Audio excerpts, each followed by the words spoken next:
This is what being a yak's all about. Running free across the open steppes and the wild mountain tops. Chilling with the family and taking trips with your fellow yaks. Being gently serenaded in the evening time. Not to mention the abundance of free grub. But I was born in a city, a harsh environment where food is scarce and there's no place to roam. In short, this is no place for as fine a creature as noble yak. This yak needs to go home. Now this would be an impossible journey for a yak to take solo, but as luck would have it, I found out about an event called the Mongol Rally, where every year hundreds of people take part in an adventure of a lifetime, travelling 10,000 miles overland from the UK to Mongolia in utterly ridiculous vehicles.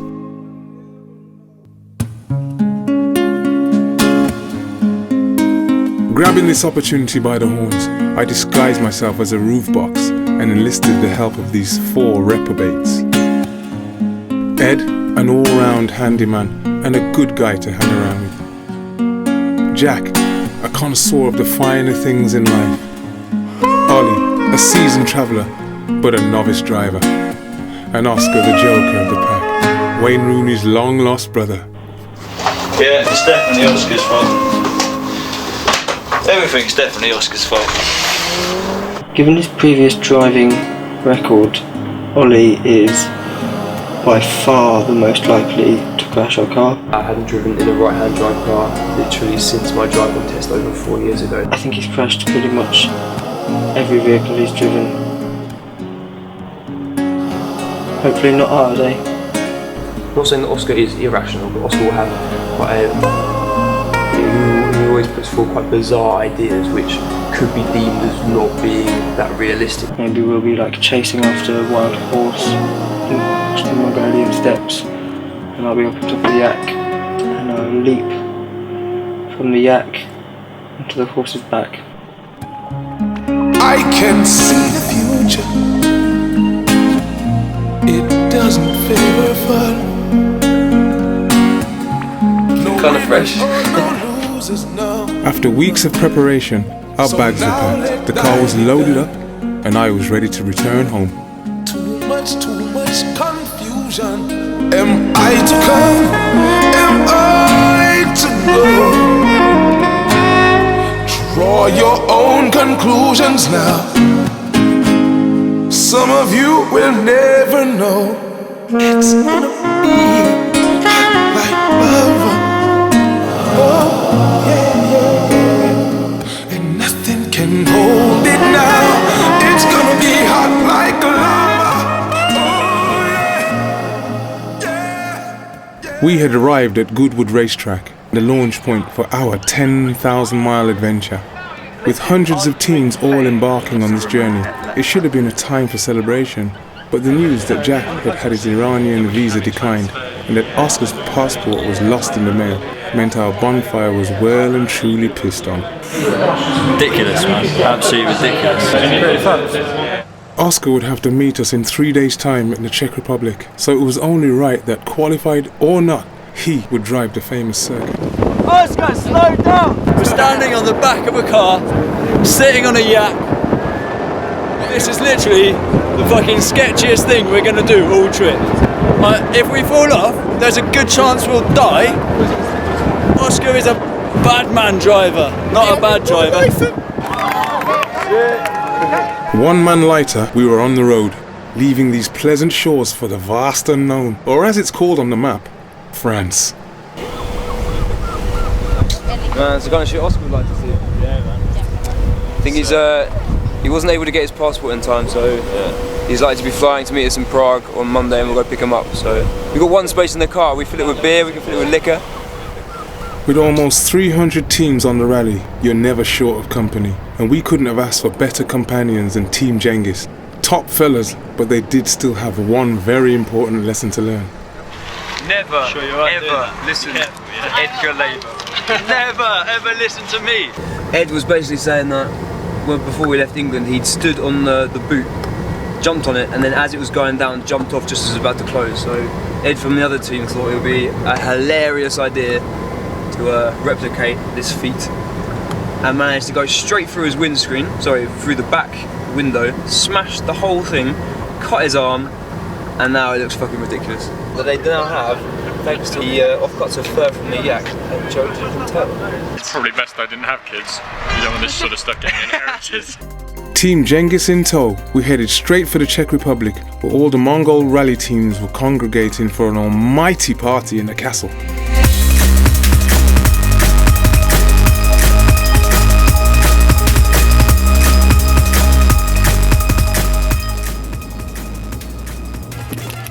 Oscar flew to meet us at the party that evening, but his journey wasn't so simple.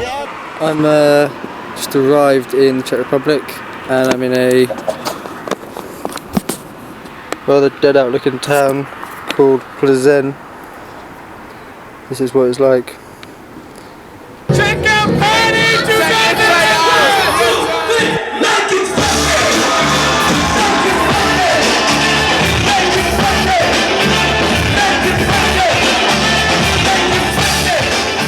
The party was in full swing all night, leaving the latecomer Oscar plenty of time to get fully involved. Rocking these pretty cool shades. Return of the Yak is absolutely killing it. We're travelling down the autobahn faster than a speeding bullet. Big up Return of the Yak. The latest team to join our convoy, the Rubber Ducks, were a bad influence.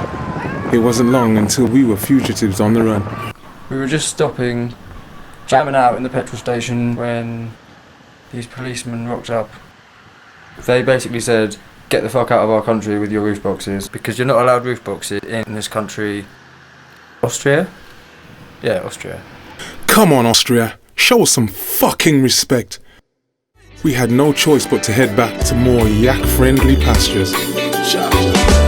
Everywhere I go, everywhere, somebody ready to shout. Fight the finger, they wanna let the authority know. Let them know, let them know. Say there's a real bad man about around the corner. Who will they putting up mug shots around the place? Everywhere, don't care, saying they'll never be satisfied. We just left Czech Republic and now we're in Slovakia. Basically we had to leave Rubber Duck behind because they had some problems, probably self-induced, to do with their brake pads not working, because they blatantly just razz their car all the time. So we've left them behind, they've got our phone number, so they're going to call us and hopefully meet us in Budapest. So that's where we're heading now, full steam ahead. You don't know where I've been, they don't know. Leave me alone. Let who is without sin, come cast the first stone. You don't know where I've been. As Budapest slept, we headed east to Romania, land of the donkey. In my primal state, loving it, in the donkey. How was a donkey feeling like this shit? That'd be the question. So try and go donkey to donkey mid-walk. We hadn't left Europe, but the strain was beginning to show to the Rubber Ducks' £500 Kia Rio. We bought it very cheaply, and there's a big hole in the pipe where it's rusted through. She just needs a bit of caressing, you know. It's the best place you could break down. The locals seem lovely and friendly. Well, there's a bar down here with loads of kids running about lawlessly. It's pikey country. Oscar needn't have worried. We'd grown accustomed to the traveller's lifestyle. Are you going to take this picture or are you filming? Huh? You taking a picture? I'm filming. I'm fucking posing for you, motherfucker. But as the ducks tended to their repairs, Team Genghis had other places to be. In an hour and 40 minutes. We hoped this wouldn't be the last we'd see of them, or their tale. Romania seems to be a very lush, green country, which is not what I expected. The architecture seems to be a good mix of very utilitarian concrete buildings with some very nice, rather dilapidated but very nice buildings as well. I'm sure it's a sign of things that have been very often you pass the elderly just standing by the side of the road watching the world go by, which I like. I think it's actually a very nice country. As we entered the mountainous heartlands of Romania, Ed, the closest we had to Colin McRae, had way more to be excited about. We were fast approaching a road many considered to be the best driving road in the world. We're about 5k away from the beginning of the Transfigarian Highway. Let's see if it lives up to its reputation. The Transfigarian Highway has a bloody history. Commissioned by Romania's former dictator Ceausescu, it took years to build and claimed the lives of many of its workers. The winding hairpin bends and the spectacular views across the mountains have since made the road famous. But it would help if we could see a couple of meters in front of us. Rubbish. In true English spirit, Jack and Ollie refused to let the weather spoil their plans.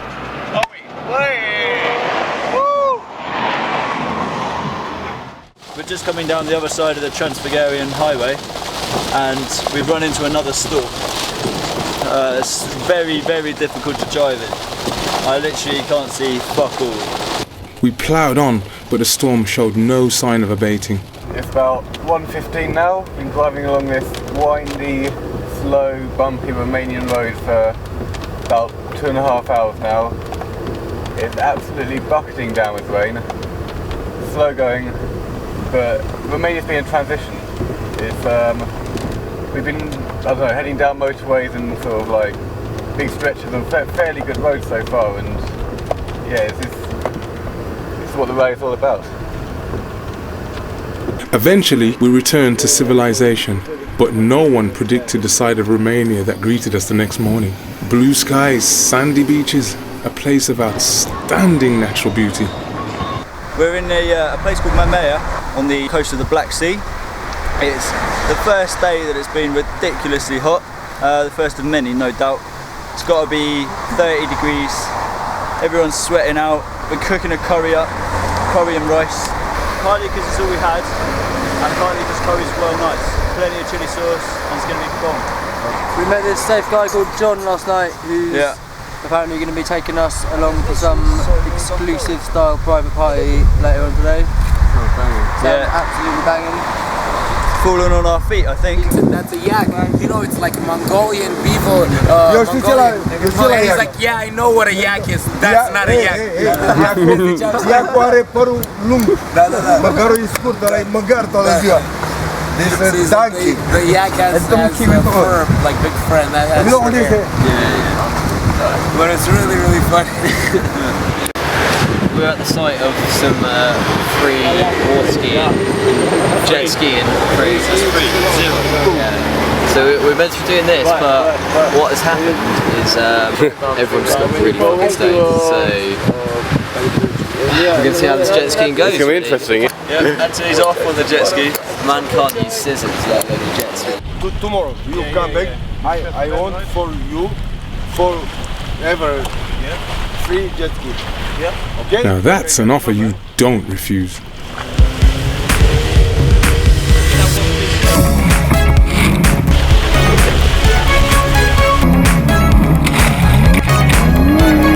The weather's beautiful, absolutely beautiful. The people are beautiful. Jet skis are amazing. This isn't a hardship. Right now, the rally is a fucking paradise.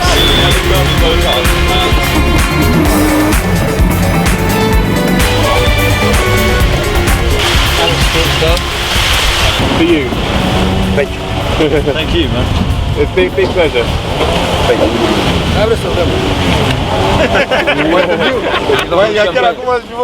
So long, Romania. You held us up, but you did us proud. We're now in Bulgaria, which is the last European country we're going to go through. We're just driving through. We've spent about 3 nights in Romania. We got a bit holed up. It was absolutely sick though. Definitely want to go back to Romania at some point. I don't really know what to expect from Asia. I imagine it's going to be a lot less liberal, a lot less of a party atmosphere. We're going to have to be sort of maybe more responsible now. Hard work's money, shit. Damn hard work. With the well-paved roads and the hectic nightlife of Europe behind us, the holiday might have been over, but the real adventure was about to begin.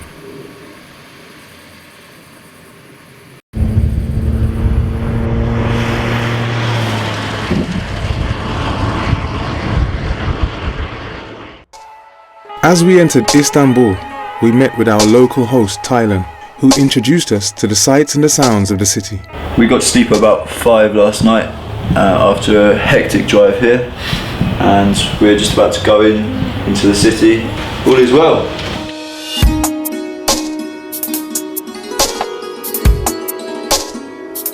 Istanbul is a global city spanning Europe and Asia in land and culture, centered around the Grand Bazaar, the largest and oldest covered market in the world. Life in the city is lived on the streets. We're standing on what looks like the 6th floor of a pub in Istanbul. Because it's Ramadan, there's a lot of people that only eat when it becomes nightfall, so I think everyone in the city is out eating now. So it's a nice scene, it's good.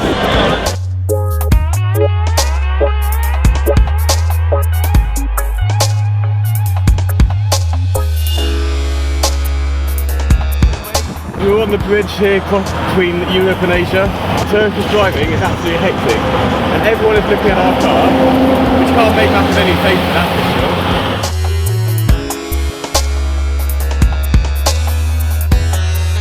sure. We've had a long day on the road. We've travelled from Istanbul to Ankara, where we dropped off the couch surfer Thailand, and we've done a 5-hour mission to Cappadocia. At the moment we're just looking for somewhere perfect to see the sunrise, which should happen in about an hour's time.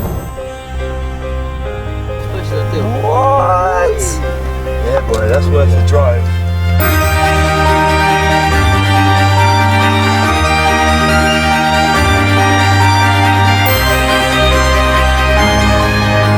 Forget Mongolia, just drop me off here, boys.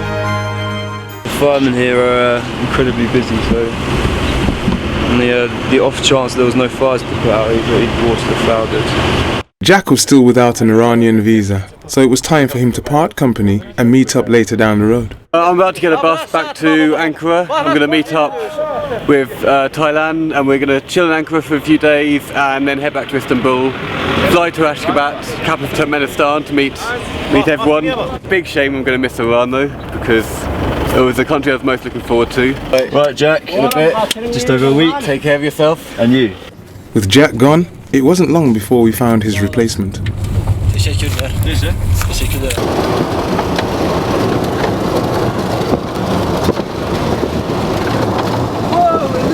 I think he wants you to slow down a little bit. Yeah? You're asking what's what? Say what?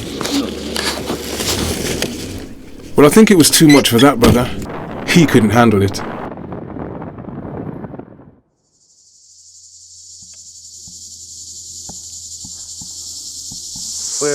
We've just woken up. We're camped out next to a Turkish motorway, about halfway right in the middle of Turkey.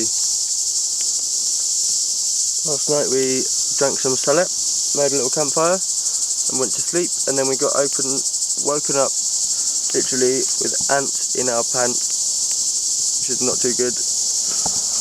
We're about to make some coffee, hit the road again. There's only one way to get ants out of your pants.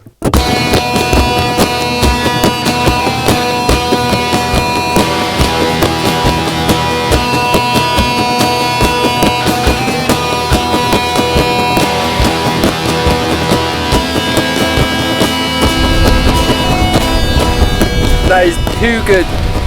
That is one of the sickest things. Yeah. Must be my go.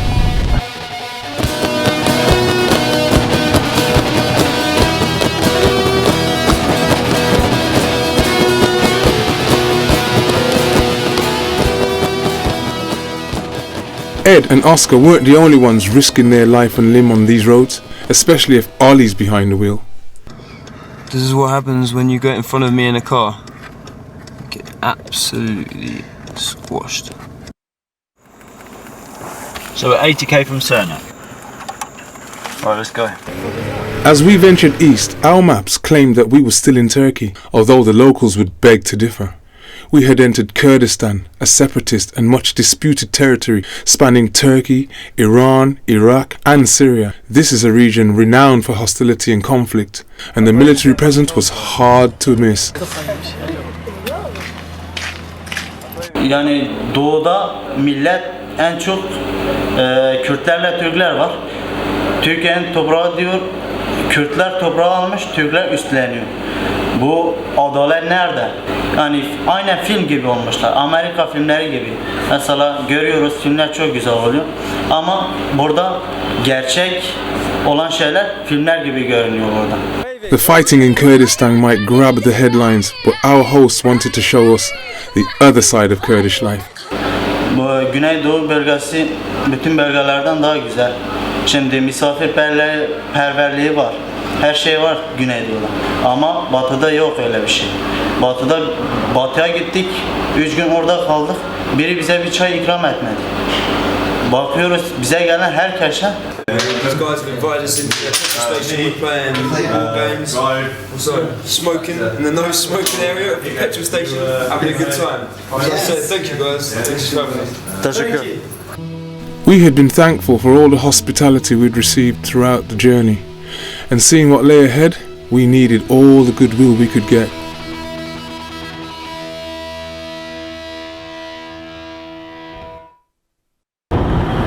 We met up again with our comrades, the Rubber Ducks, last night. Fire in the car! A full fire! Yeah. We're just heading towards the Iraqi border now. It's pretty daunting going to Iraq, but we're all pretty excited and we hope no bad shit goes down.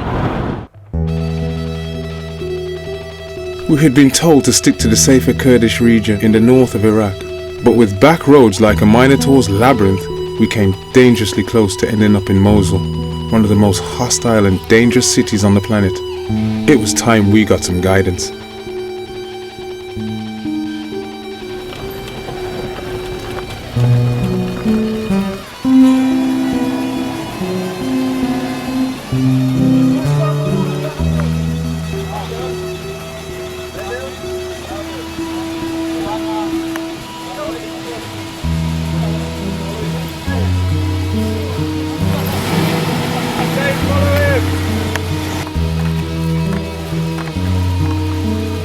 We're in Iraq, we're just following some shepherds because they know where they're going.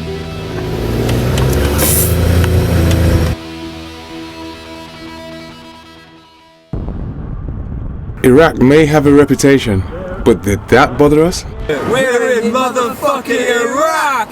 Yeah! Oh, yeah! We're doing it my way. Might not always be the right way. Might not even be your way. But I like it when we're doing it my way. My way. We're doing things my way. Might not always be the right way. Might not even be your way. But I like it when we're doing it my way. My way. Now true they see me acting hyper man, they say it's but it's a natural kind of narcotic that's touching my brain. But let's just say that one day I like to sniff. Keep your nose out of my business, don't you worry your brain. I like to drink vodka, I like to sip champagne. I love to listen reggae music cause it eases my pain. Won't rely on nobody, gonna fly my own plane. When I make my mistakes, ain't nobody to blame. We're doing it my way. Might not always be the right way. Might not even be your way. But I like it when we're doing it my way. My way. We're doing things my way. Might not always be the right way. Might not even be your way. But I like it when we're doing it my way. Besides our newfound respect for shepherds, the best thing to come out of Iraq was the camaraderie we formed with the Rubber Ducks, and we left for Iran a stronger and wiser posse. Just exiting no man's land now. Putting the camera away.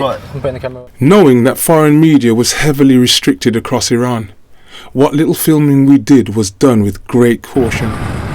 That being said, the Iranian people we met were incredibly welcoming, and even our first encounter with the authorities went surprisingly smoothly.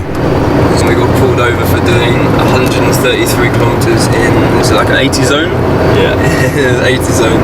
So we got pulled over, the man showed us on his high power thing that we'd just been fucking razzing it down this road, and we had to pay a 60,000 fine, which equates to about £5-6. So we've done our first bribe. So Yeah, feeling good. I thought it was going to be a lot more money, so I'm quite relieved. So yeah, bring on some more small bribes. Let's go. Onwards. Petty speeding tickets are one thing, but there are certain documents you don't want to lose in Iran. That's the end of that. Yesterday evening we realised, or I realised, that my passport wasn't in its place.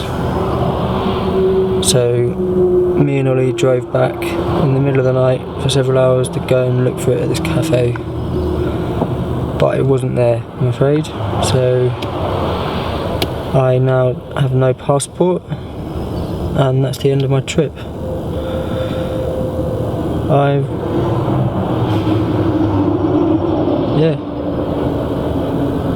The trip's over for me, and I'm gonna have to go to the the British embassy in Tehran to try and get a temporary passport and fly home, while these three boys and the ducks continue on without me. They're just filming. Yeah. What can you do? Take better care of my passport in future.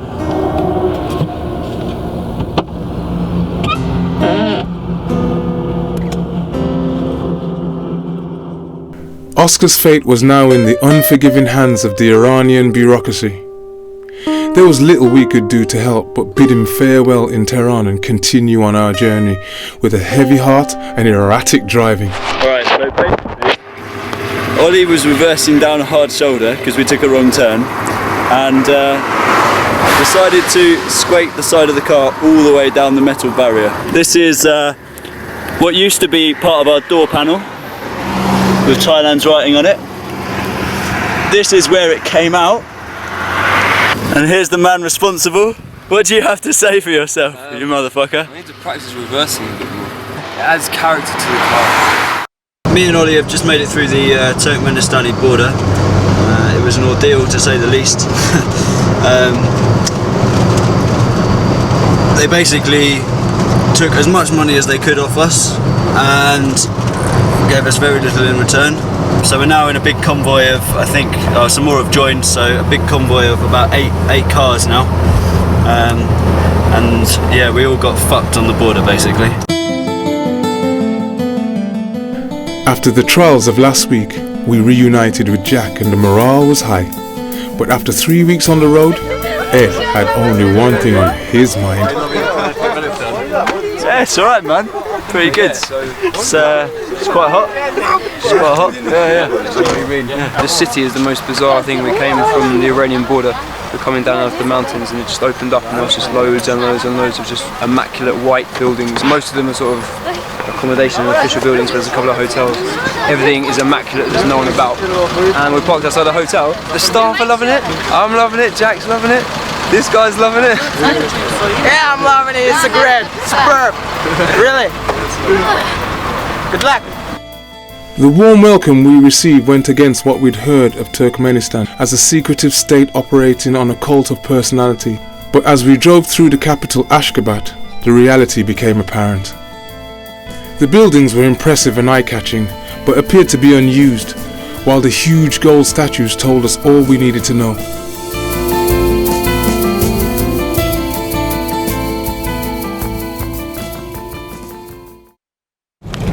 Sweltering day in the desert. We're now driving to the Tavaza fire pits. We're driving through the middle of nowhere. We left Ashgabat and it just turned into nothing. Like everything in Turkmenistan, all the money is all just like flooding into Ashgabat, and the rest of it is absolutely deserted. The Tavaza fire pits are better known as the Gates of Hell, a huge burning crater in the Karakum Desert and a beacon of light to the otherwise desolate surroundings.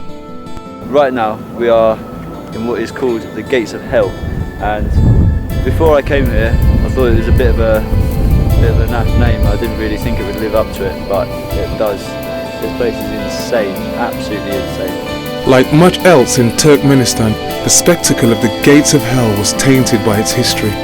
The craters were formed after a mining rig collapsed in the early 70s, releasing large quantities of natural gas into the atmosphere. These were ignited and are still burning over 40 years later. We've created. Yeah, this is man-made. But it's so cool.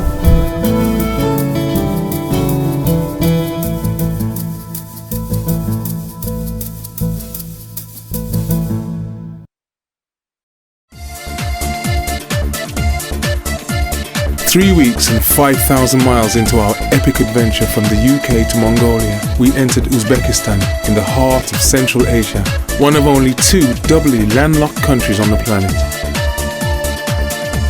Although worlds apart in many ways, there was at least some common ground to be had. We were making quite a name for ourselves, but the newfound fame was starting to go to Ed's head. Nice to meet you, Joshua. Edgar. Well, I can see the highs and lows now that celebrities must go through. It's a constant battle between being the centre of attention and having to put on a constant front for your audience. I'm certainly feeling the strain right now. Yeah. On the side.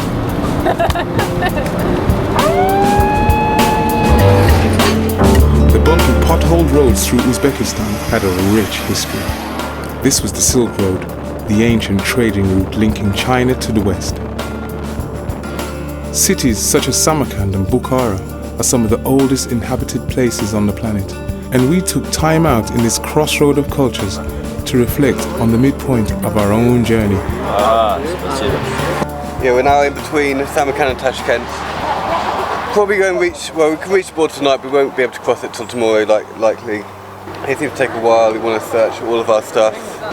So far, the car has it's been doing very, very well indeed, both mechanically and gaining us lots of good attention. It was quite a rough ride here through Uzbekistan so far, but it seems to be doing okay. The worrying thing is apparently most teams break down in Kazakhstan, which is where we'll be tomorrow. So the real test is tomorrow for the car. We've seen our fair share of ridiculous potholes, a foot deep and 5 foot square.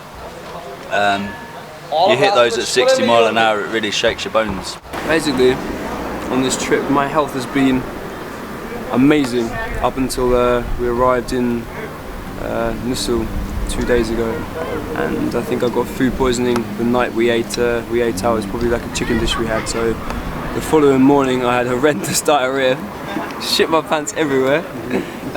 Took some Imodium thinking it was just diarrhea I had, and it turned out to be some sort of food poisoning. So today I'm feeling a lot better. Not as good as previously, but I'm getting there. Enjoying the Uzbek style of eating we've got. Sort of tea and cups, we're all lounging around the table.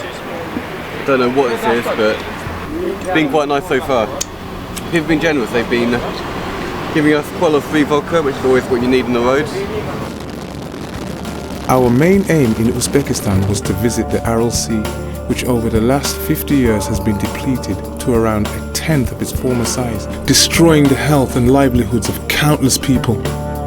While a nationwide petrol shortage made the detour impossible, we couldn't avoid seeing the cause of its depletion: cotton, the white flower that seems to cover almost every available field across Uzbekistan. Yeah, cotton's just started to develop on the plants. I think it's the harvest happened in sort of August and September and October, and also it's a big problem because it's such a water-thirsty plant. And they only grow cotton, they don't grow any other types of plant in succession over the years. The problem with the monoculture is that they're just depleting the ground. As you can see around us, is very, very dry. It just means that all the nutrients have been sucked up by all the cotton plants over the last 60 to 70 years, and all the ground in Uzbekistan is just pretty much useless. So it's a big problem. Uzbekistan is the 3rd largest exporter of cotton in the world. Ed was keen to make his feelings known. Wipe my arse on a bit of cotton. Lovely, lovely. It was a shame to leave the hospitable surrounding of Uzbekistan, but a true mission lay ahead. Kazakhstan, one of the largest countries in the world, and a bigger killer of rally cars than even Mongolia. We would travel over 1,500 miles through the country. So with the help of some friends, it was full speed ahead. Return of the yak. Yeah. Nice.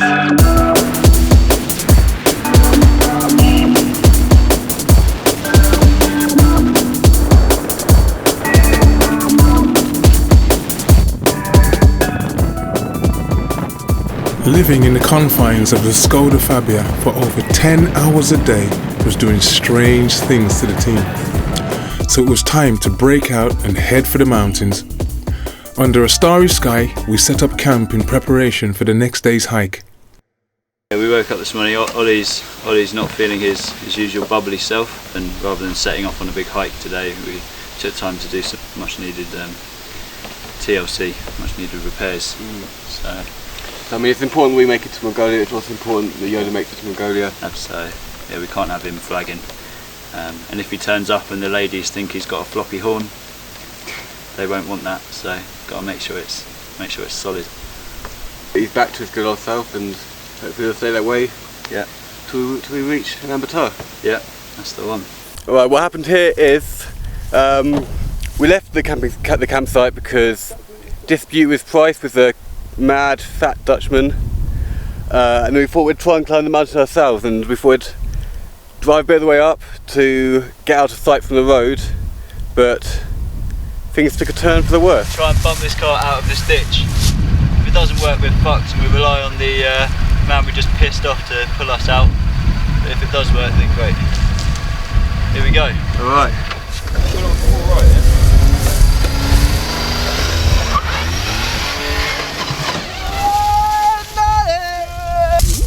Skoda Fabias could off-road like that.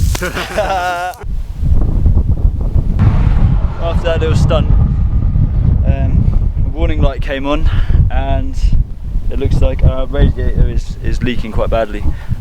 So obviously we gave it quite a knock. Hopefully Radsteel will do the job. We got towed to the nearest town where we went to work on the little Skoda. What happened is one of these lugs here snapped off, leaving a big hole in the plastic. So what we've used is like a chemical metal. It's like a putty that sets hard, and we've pasted over the hole. Jobs are good, and hopefully onwards. Ed's roadside repair had done the trick, and we chugged along towards Kazakhstan's largest city, Almaty. Often known as the city of apples, we found that other forbidden fruit, the ganja. Rastafari!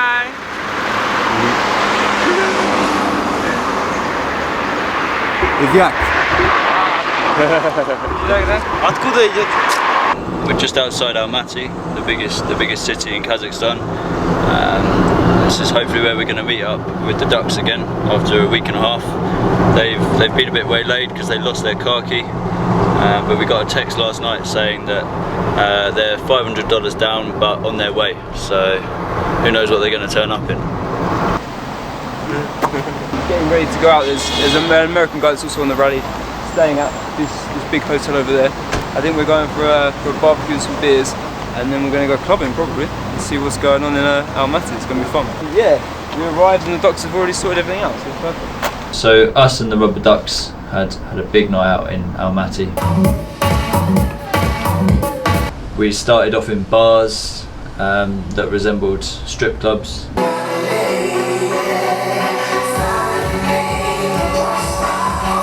We were all having a awesome time.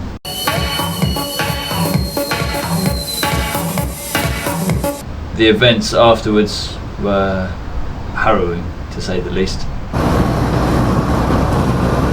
Yeah, he's breathing, he's fine. The copious amounts of alcohol that were consumed had a large effect on Anthony, the member of the Rubber Ducks, and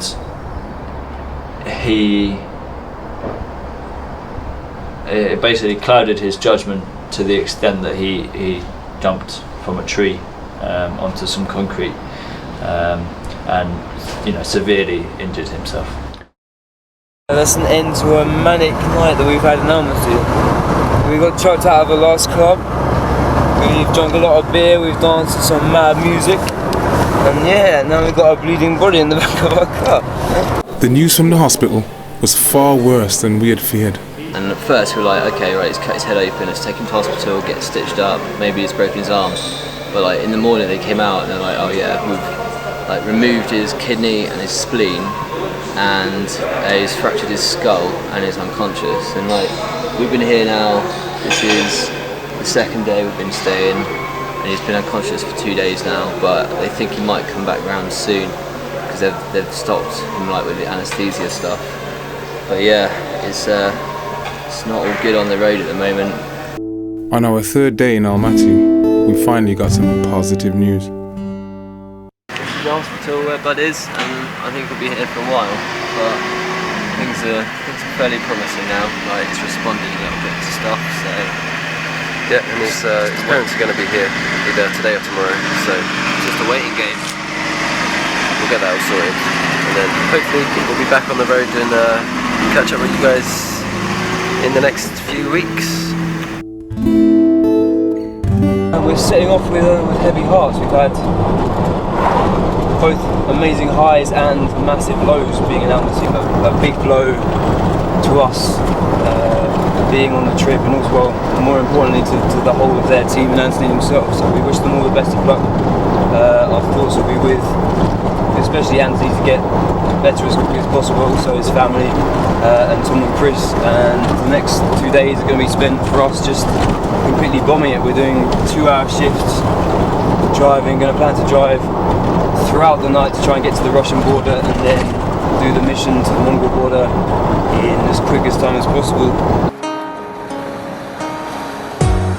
Downtrodden, weary, and days behind schedule, it was time to wave goodbye to Kazakhstan and to Central Asia.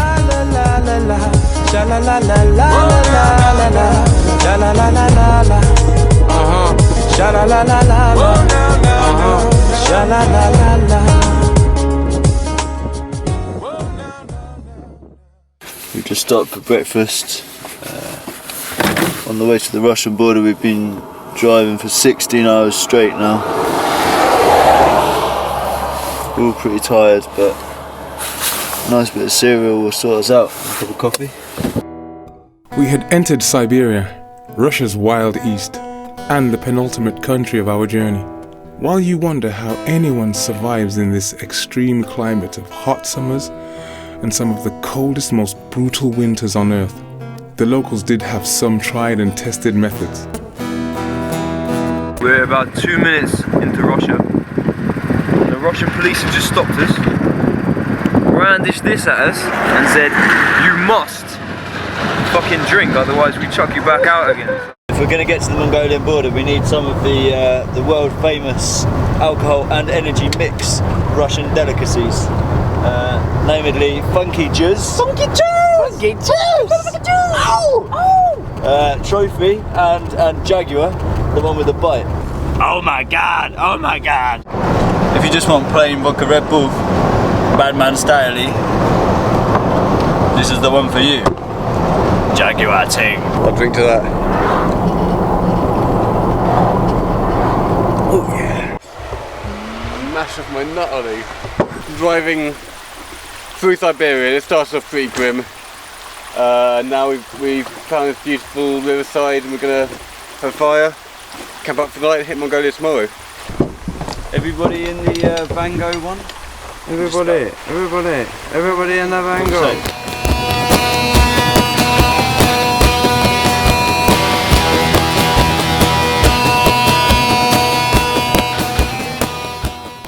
Hi guys, I'm in the Altai Mountains, supping on a brew. The time is 7:58 and the Casio never lies. We're approximately 400k from the Mongolian border. We've already seen one team that we passed on the way here, so it's very likely that we'll meet up with lots of other Mongol rally teams on the Mongolian border or on the way to it. So yeah, looking forward to getting in convoy again and treating them to some of our energy drinks and vodka that we've bought. Mongolia was only a day away, I spy with my little eye. Something beginning with one! Yak, yak, yak, yak, yak, yak, yak.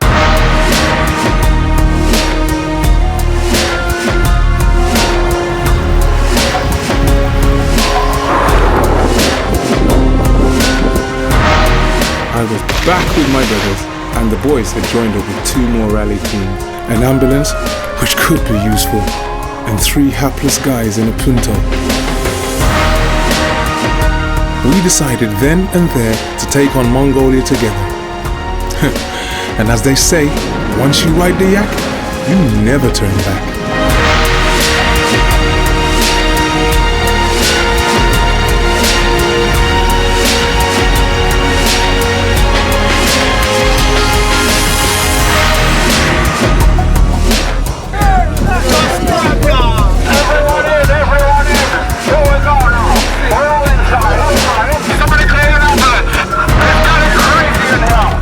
While everyone celebrated in true Russian spirit, my mind was on tomorrow.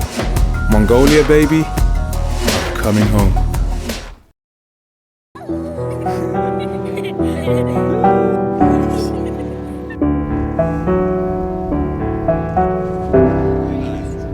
At the Mongolian border now, fair to say the yak's returned home. Check it.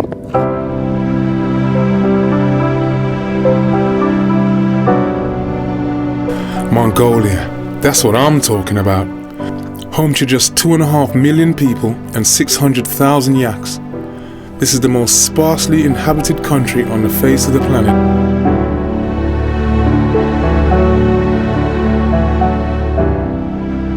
We entered at the northwestern border into a place so remote, even Mongolians consider it a barren, mysterious land. This truly is nature, at its most stunning and most deadly. The border into Mongolia was quite a high altitude, so it was quite cold and fairly airless actually. I'd never really experienced that kind of altitude before, and work, you know, doing any kind of walking or running was quite tiring.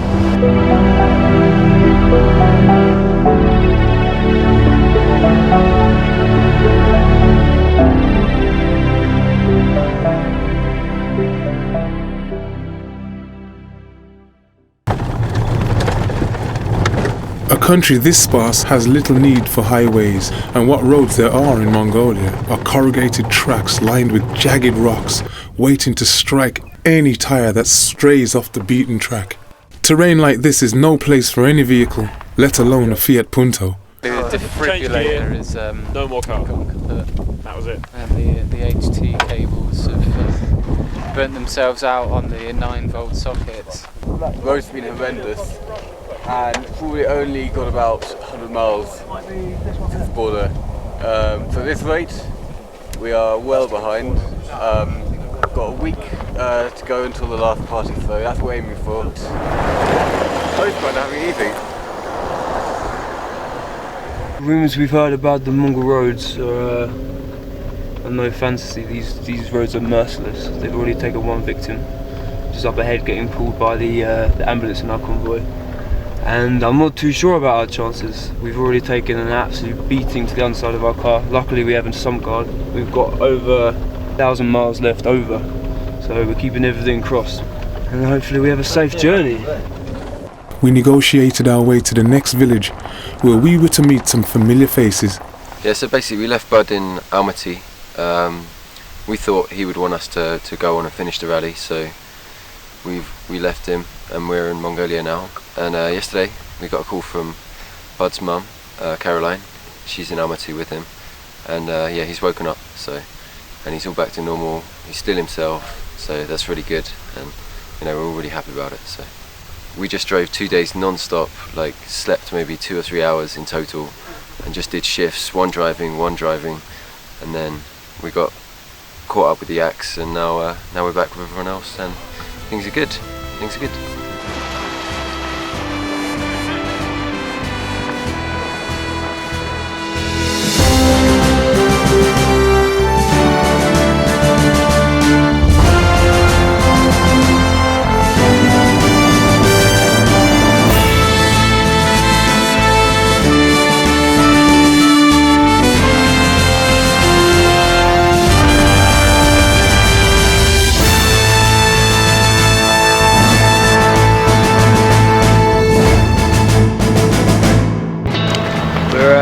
4 days into Mongolia and it's all gone a little bit fucking dirty.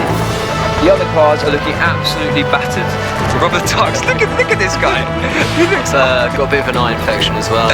Got a bit of sand in Think back to the footage of Romania and remember this fresh young man that you saw here, and look at this brother duck.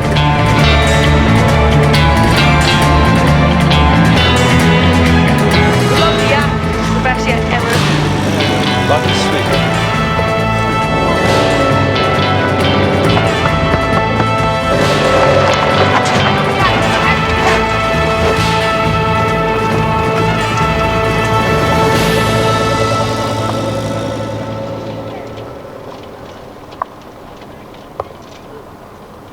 Boris picks him up down the road. He's probably going to go quite a way with us. At the next town, Altai, dozens of teams were congregating around the mechanics, tending to their repairs. The little Skoda was holding up heroically, more than can be said for its drivers. Alright, we're about halfway from Mongolia. We're in Altai, which is the third sort of major town on the way to Ulaanbaatar. It's a major town. They've got like a sort of car graveyard. This is the Germans. Crazy Germans. The rave villains. We went for a bit of a flying lesson earlier and hit a bit of a verge too quickly and came crashing down on our suspension and kind of snapped off the mounting. But this bad man, original bad man's just welded it back up, so it's all fine. Some teams had made some interesting modifications. The back collapses, the doors come down, they're like doors like that. We keep driving anyway, then the doors just get ripped off the back. Some plans, though, are destined to fail. Basically decided if we're going to do a rally, we've got to do it properly and do something no one's done before. And no one's ever made it in a smart car. Mine's been done up with a bit of chewing gum and resin, and the gearbox has just failed me here. So towed the last 100 k's, and unfortunately, unless they can fix it tonight, it's going to be on a tow truck to Ulaanbaatar. It might have just fallen, so it's a bit sad. Maybe there's still hope after all. We headed on and set up camp with our new pals from the mechanics. We all had the same mission, but everyone had picked up their own stories from the past weeks on the road. The next morning, Ed had a look inside the bonnet, but the diagnosis wasn't good. Chances of the Machina surviving is I give it a 50-50 at the moment. Probably going to deteriorate. We've got a leak in the radiator that seems to not get fixed. Sump guards now come off, so everything's exposed, and yeah, the exhaust is fucked. So all good, happy days. Onwards. He may have mislaid his passport in Iran, but one of Oscar's prophecies was about to be realised. I think the hardest parts are going to be any time we break down or any times that Ollie might crash our car.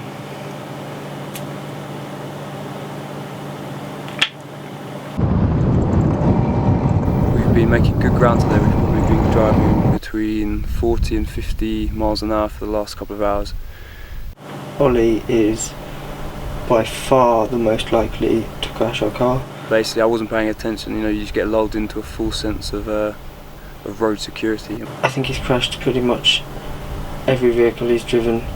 And we came across this motherfucker of a bump, and I just literally nosedived it, and we've bust the radiator again. So it's pretty much we've knocked off the second of the supports, the first one in Kazakhstan. So at the moment we've taken off the radiator completely. Ed's cleaning it up and trying to fill it up. So hopefully this isn't the end of the adventure. Yeah. Sorry boys if this is it. Just trying to plug up any little holes as we put it back together and it's still leaking. So using the very high-tech Araldite to just coat everything basically. Even Ed couldn't fix this one, and we called on the ambulance to tow us to the next town. My dream of returning home was in tatters. Thanks, Ollie, you reckless motherfucker.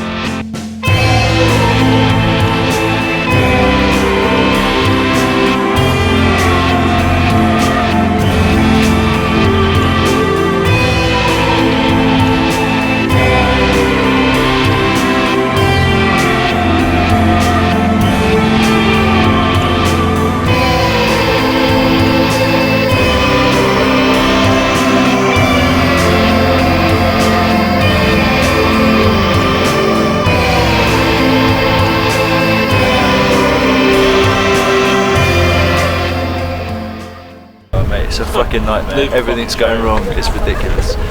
Like, it's too much to name. I'll tell you in the morning. Basically, radiator 2 holes, drive shaft, cosmetic damage off the wall, right wheel blown off, 3 tow ropes blown. We're now using the seat belts and a climbing rope soaked in diesel and like a piece of wire The wire's broken. as the tow rope. Broke ages ago. But everyone is smiling! Way! The Skoda wouldn't go another inch further, but was I about to fail at the final hurdle? No chance, mate.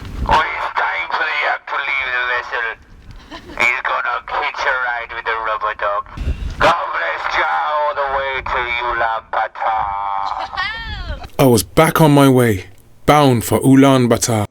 Shame I can't say the same for the rest of the team. We decided to get our own tow truck. It's just a big, you know, old Soviet truck. Always remember, have an enjoyable, happy time. One of the rear wheels was punctured and down to the rim. We very easily could have rolled over and died. We've got about 12 hours feasibly get to Ulaanbaatar for the party, which has always been our main goal. So if we don't make that, I'll be fucking pissed off, but we'll see. Ulaanbaatar, home at last. Hello, London to Mongolia. Now what are you waiting for, fellas? Let's crack open the brews and have us a party. It's a fucking bad man. Return of the yak. Yes. It's fucking the best feeling in the world. I'm really sorry you can't be here, boys. I'm still like holding on to that tiny, you know, little hope that you'll turn up at like 2 or 3 o'clock in the morning or something. But at least we got the yak on the stage and everybody's getting their photo taken with it, and it is the highlight of the evening. So, you know, the yak made it if you didn't. What a way to end it. Now where me boys at? After 6 weeks of driving, we missed out by 5 hours. I look up in the sky, I see an aeroplane. But what a 6 weeks it had been. We had travelled through 19 countries, across 10,000 miles in a truly unforgettable and eye-opening adventure. We'd entered countries deemed hostile and dangerous, but only encountered friendly faces and sights that were truly out of this world. The rally certainly had its fair share of fun and games, while often the going got tough and some fell by the wayside. Yet through force of will and with a little help from our friends, we had completed our mission, and I had returned home to be the creature I was born to be. The yak is back. Where will you be? Behind bars or in a cemetery? What about your family? Life is a struggle, stay out of trouble. Or else it'll go over on the double. Where will you be? Behind bars or in a cemetery? What about your family? What can I do to make it true? Endless possibilities for me and you, though my conscious state, you know it's not great. How many times will I make those mistakes? Though I keep on trying, keep on trying. Every time I look, I see my girlfriend crying. It's the same old thing, I get a mentality. You know I'm not lying. Life is a struggle, stay out of trouble.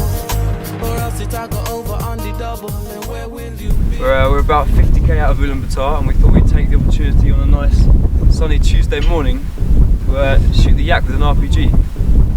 Serious weapon. RPG's ready to go. RPG? RPG. We're ready. Yeah. What was it?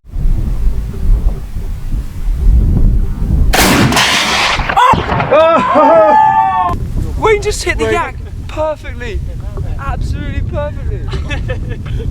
One shot, one kill. Yak is gone. R.I.P. End of the journey. Well, I don't know really what to say, but that was pretty much the best thing I've ever done in my life.